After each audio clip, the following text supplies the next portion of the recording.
Depois de um ano de Dunga à frente novamente da seleção brasileira, e com muitos amistosos e também uma Copa América bem abaixo do que era esperado da seleção, a gente vê uma convocação para as eliminatórias, onde o Brasil vai tentar buscar uma vaga para a próxima Copa do Mundo. Uma lista interessante que ao mesmo tempo deixa a desejar em alguns setores. A começar pelos goleiros, gosto bastante dos 3 nomes escolhidos: o Jefferson do Botafogo, o Marcelo Groi do Grêmio e o Alisson do Inter, que são sim 3 grandes arqueiros que vinham jogando muito bem em seus respectivos clubes e que mereciam a convocação. Já em relação aos zagueiros, não gosto do nome do Davi Luiz, mas este vinha sendo convocado várias vezes pelo Dunga, então o nome dele não é nenhuma surpresa. Em contrapartida, a gente vê a presença do Gil do Corinthians, que faz um grande campeonato, e isso não é de hoje, já é de alguns anos, que apesar de não ter sido testado em alguns últimos amistosos feitos pela seleção brasileira,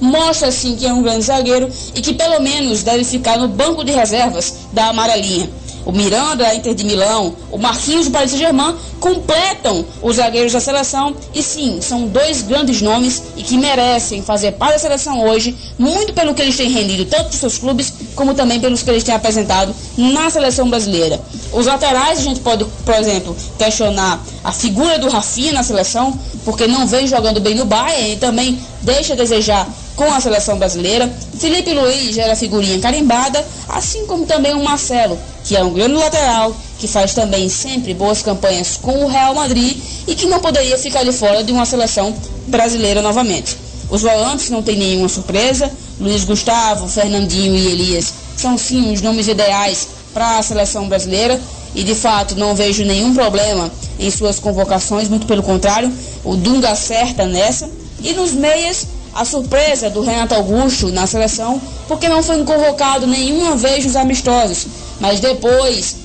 parece que o Dunga foi convencido de que realmente o Renato vive uma grande fase, talvez o melhor momento de sua carreira, e merece hoje fazer parte da seleção, pelo menos para ajudar num segundo tempo, onde a seleção possa precisar de um meio articulador, mas também que ajude na marcação.